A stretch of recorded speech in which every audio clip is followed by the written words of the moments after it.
Hi, Dr. Abbey here from Denaro Chiropractic in North Reading, Mass.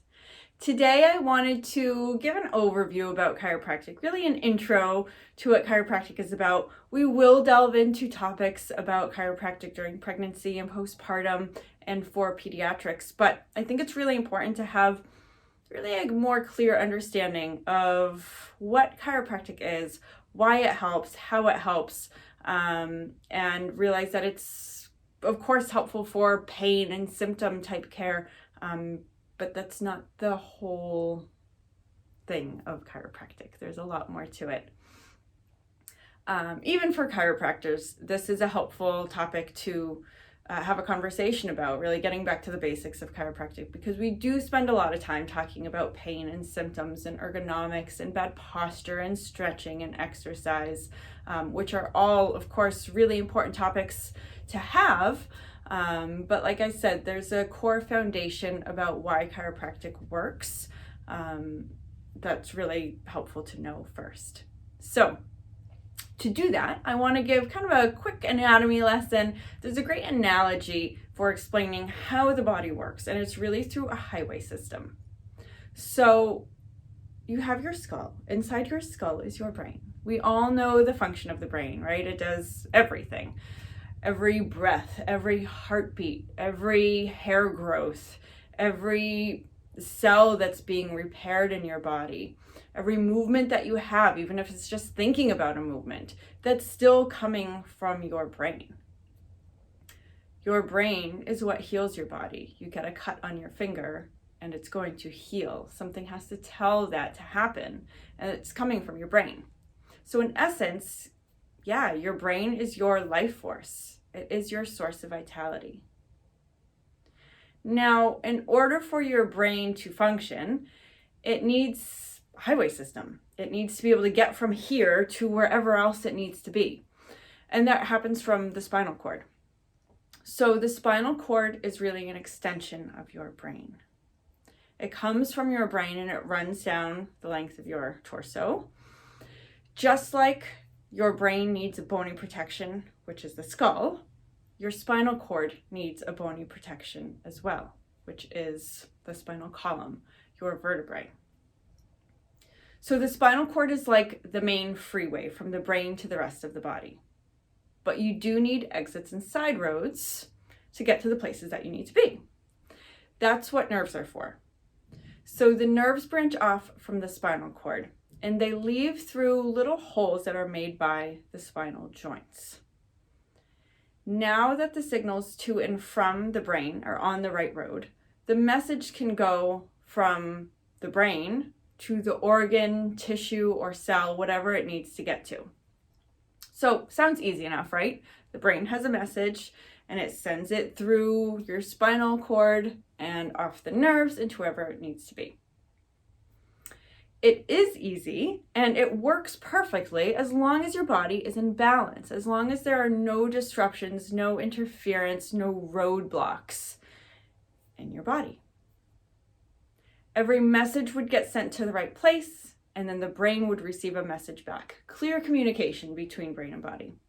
But we all know that roads are not always perfect.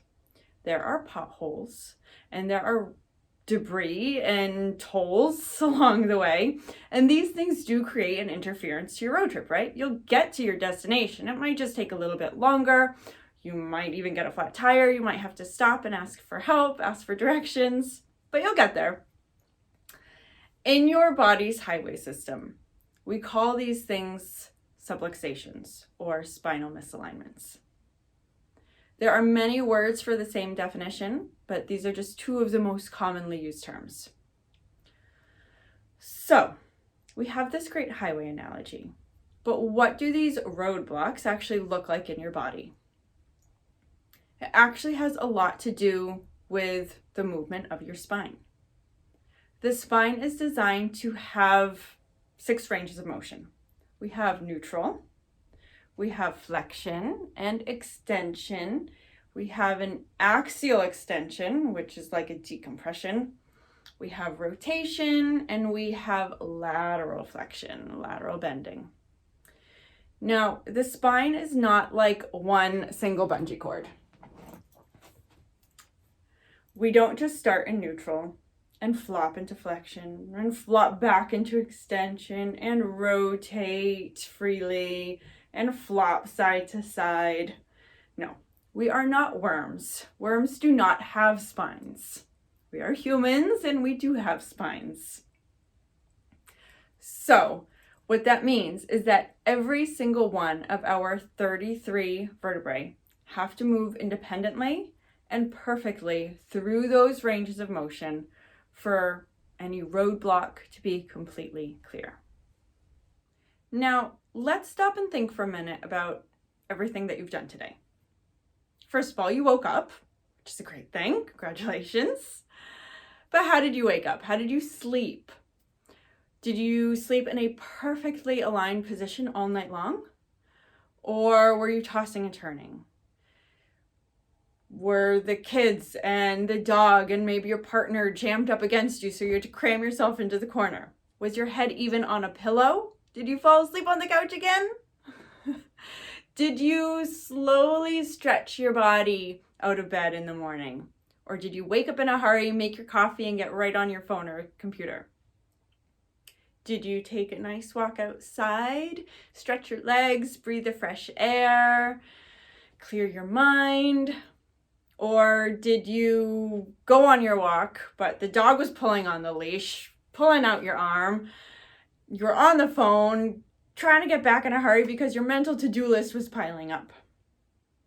All of this maybe accounts for the first hour in your day. In some form or fashion, we get up in a hurry and we get right to it. Even if you do exercise in the morning, what are you doing? Are you pounding on the treadmill? Are you hunched over on your spin bike? Are you really moving each one of your 33 individual vertebrae through those full ranges of motion every day? Now, even chiropractors barely do this, so don't feel bad. That is not the point of what I'm talking about here. The point is that it does make sense that our spines throughout the day get more compression and irritation from what we do every day. And we use the same repetitive, limited ranges of motion for our spine, rather than getting a daily dose of decompression and moving through those full ranges of motion for every single joint in our body. Now, there are other things that develop when these roadblocks happen in the body.